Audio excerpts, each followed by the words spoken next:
Hello guys! Good afternoon everyone! May tips nga pala ako pag magre-reels kayo mga mami.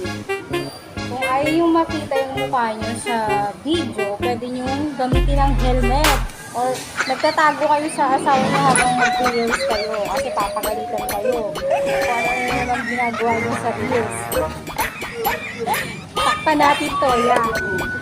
Diba? Pwede na kayong mag-reels habang naka-helmet.